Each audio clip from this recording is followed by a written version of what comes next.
Bonjour à tous et bienvenue dans ce nouvel épisode du podcast Incarner son soleil, un podcast sur la spiritualité, le développement personnel, la productivité au sens large, l'amour de soi et la vie en général. Alors tout d'abord, j'espère que vous allez bien pour ce dernier jour de la semaine. Et oui, on est vendredi au moment où j'enregistre ce podcast. Déjà mon 10e épisode et déjà content du résultat que j'ai obtenu. Même s'il y a encore des améliorations, mais j'ai réussi à tenir ma régularité sur 2 semaines, ce qui n'était pas obligatoirement gagné d'avance. Connaissant ma tendance à l'engagement et à mettre en place une routine, ce qui n'est pas obligatoirement toujours mon fort. Et je vais partager avec vous une petite réflexion que j'ai eue ces temps-ci et qui me préoccupe depuis un certain moment. Préoccupe, c'est un grand mot, mais auquel je réfléchis régulièrement. C'est-à-dire trouver l'équilibre entre le fait d'agir avec la volonté et de se laisser porter ou d'être doux avec soi. En effet, dans le développement personnel et la spiritualité au sens large, il y a habituellement 2 courants. Le courant plutôt du coaching et de la productivité personnelle, du fait de devenir la meilleure version de soi, où on a tendance à vouloir faire des efforts, se fixer des objectifs, atteindre des buts. En gros, devenir quelqu'un d'autre, pas quelqu'un d'autre, mais une autre version de nous, une meilleure version de nous, et donc à essayer de se dépasser. Donc avec un côté très orienté résultat, orienté but, voilà. Comme si le but de sa vie était d'atteindre ses rêves. Tout ce qu'on pourrait ranger dans le grand thème de la productivité personnelle et de l'optimisation au sens large. Bien sûr, dans cet audio, je vais faire des raccourcis, je vais faire des approximations, je vais faire des généralisations. Surtout, ne vous en offusquez pas, c'est pour pas faire un audio qui dure 15 plombes. Pour en revenir au premier groupe, disons que c'est une approche plutôt yang, plutôt déterministe et plutôt volontaire. Et puis on a le deuxième groupe, où on est plus sur le côté atteindre la fluidité, travailler sur soi pour que les choses soient plus fluides, que les envies viennent naturellement et qu'on passe à l'action naturellement. Que les choses se fassent en douceur pour pouvoir profiter du chemin et pas obligatoirement du résultat. Donc un côté un peu plus yin, un peu plus dans l'accueil de ce qui est là. Et pour ma part, j'ai été dans une première partie de ma vie un peu formaté comme beaucoup de personnes dans ce monde, surtout dans le monde occidental, à être orienté sur l'action, donc à avoir des objectifs, que ce soit au travail ou ailleurs, et à essayer de les atteindre, en étant frustré, agacé, pas content quand on n'arrivait pas à aller vers ses objectifs. Et sans obligatoirement savourer le chemin et savourer tout ce qui permettait de devenir la personne qu'on avait envie d'être. Voilà. En gros, chaque petit pas. C'est comme si en faisant une randonnée, on ne prenait le temps de contempler le paysage que quand on y arrivait au bout. Ce qui m'a toujours paru un peu crétin. Et des fois, en fonctionnant comme ça aussi, on se focalise sur des objectifs qui ne sont pas obligatoirement des objectifs très nourrissants pour nous. Moi, par exemple, j'avais mis la priorité à l'envers, j'avais mis le travail d'abord, ce qui n'est pas une valeur forte chez moi pour l'instant. Disons que j'avais la priorité plutôt sentimentale et personnelle que je mettais de côté. Et donc, logiquement, même si je réussissais dans ma vie professionnelle, pour moi, ce n'était pas une réussite. C'était plutôt un échec. Donc comme quoi, ce côté résultat est aussi très relatif. Dans un deuxième temps, donc, j'ai décidé de lever un peu le pied au niveau professionnel et de me concentrer vers ce qui était important. Mais sans obligatoirement lâcher le côté recherche d'objectifs, recherche de résultats. Et donc, il y a eu une double casquette, une casquette où je m'acceptais plus, où j'étais plus dans l'accueil, où j'étais plus à rechercher une certaine fluidité, douceur, à être doux avec moi.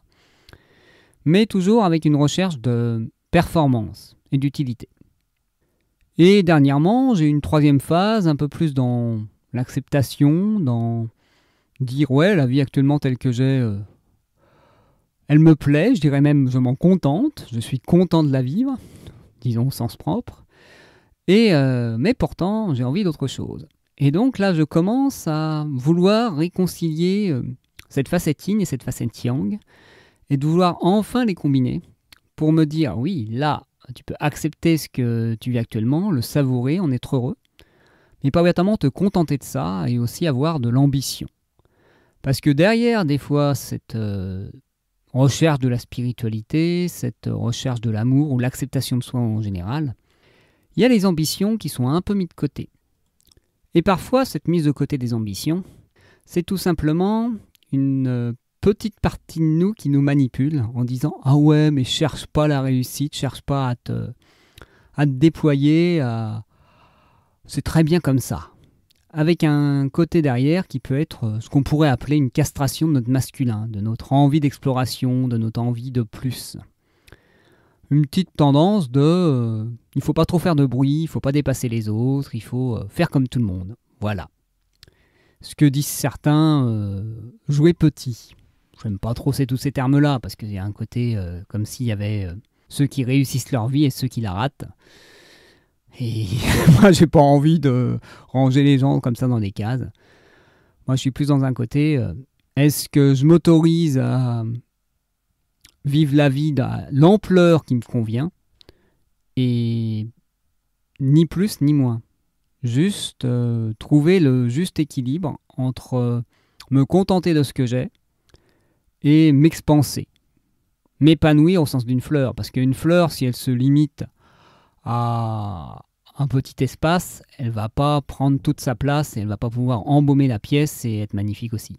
Donc il faut trouver le juste équilibre entre accepter d'en être là où on est, accepter aussi de savourer ce qui est là, et se fixer un objectif pour devenir encore plus ouvert et plus déployé. Mais vous pourriez me dire, oui, mais ça c'est naturel, l'humain a envie de croissance, de se déployer un peu comme les arbres. Un arbre, il n'y a pas besoin de réfléchir pour grandir d'année en année. Oui, sauf que les arbres, ils n'ont pas un jugement négatif sur le fait de se déployer, de devenir plus grand, de, entre guillemets, selon certaines croyances, écraser les autres, ou vouloir être orgueilleux, on va dire. Parce que des fois, pour certaines personnes, réussir, quel que soit le domaine, c'est faire du mal aux autres. Donc on peut très bien comprendre qu'il y a certaines personnes qui vont aller se réfugier dans une pseudo-spiritualité ou une inaction pour se dire « Ah ouais, mais là, comme ça, je vais pas trop déranger ». Je dis bien inconsciemment. Tout en ayant en surface envie que leur vie évolue. Exemple tout bête, les personnes qui ont envie d'être en couple et d'avoir une relation de couple harmonieuse et être heureux en amour, mais qui inconsciemment s'empêchent de le faire pour pas blesser leur frère, leur sœur ou leur mère qui n'arrivent pas à être épanouis dans ce domaine. Et donc ne pas générer les jalousies ou les rancunes ou l'inconfort des proches. Et pour ma part, quel est maintenant, je dirais, l'endroit où je fixe le curseur pour moi? Eh bien, je dirais que j'ai tendance désormais à d'abord écouter mon envie, mon ressenti, mon élan, et à sentir quand je le bride, quand je le retiens. Quand je lui dis « Ah oui, mais non, plus tard, ou pas maintenant », ou voilà. Arrêter de m'interdire ce que j'ai envie de faire sous un prétexte X ou Y. Parce que oui, naturellement, si on suit les élans, les choses se mettent en place naturellement. Mais avec la peur du changement, on a vite tendance à s'auto-saborder et à se générer de fausses occupations et de fausses priorités. De toute façon, le sujet des priorités, je pense que je le réaborderai dans un prochain épisode. Et tout ce que je dis là est encore plus vrai pour les personnes qui sont indépendantes, qui sont entrepreneurs ou autres. Et parce qu'il n'y a plus d'extérieur qui les pousse à se mettre en mouvement. Et donc ça peut générer, je dirais, une certaine tendance à l'inertie. Je dirais même un certain laisser-aller si en retirant le jugement qu'il y a dessus.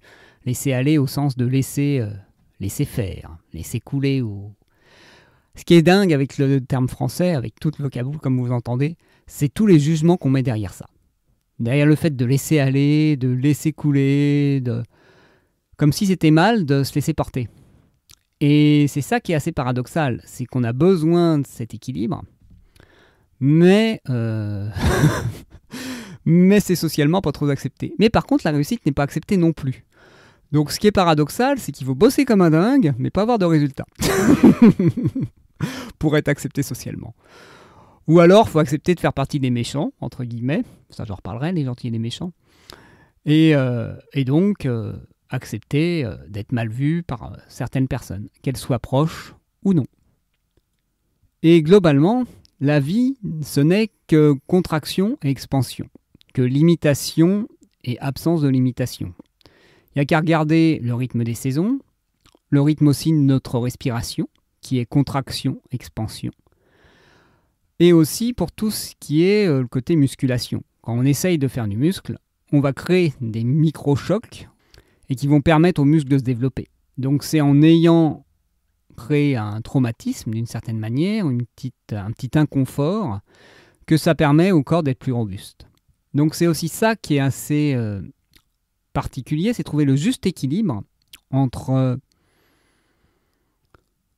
je dirais, pousser un peu la machine, sortir un peu de sa zone de confort, sans pour autant en faire trop, se blesser ou, je dirais même, se créer une déchirure, que ce soit une déchirure physique ou une déchirure psychologique. Parce que des fois, les personnes qui poussent trop, on en arrive au burn-out, on en arrive à aussi des personnes qui laissent tout tomber, qui lâchent tout, alors qu'en réalité, c'était pas l'activité qui posait souci, mais c'était comment ils s'impliquaient dedans et quel était l'équilibre qu'ils mettaient dans leur vie. Et bien, sur ces quelques mots, je vais vous souhaiter un magnifique week-end, plein de soleil. Je suis très positif en disant ça, j'y crois même pas, moi. C'est vrai qu'en plein mois de décembre, surtout en Bretagne, le soleil actuellement, il n'y en a pas beaucoup. Mais voilà, disons tout du moins du soleil intérieur, du soleil dans vos maisons. Noël approche, ça peut peut-être aider. Et puis des jours meilleurs, au sens large. Très belle journée à vous et à bientôt.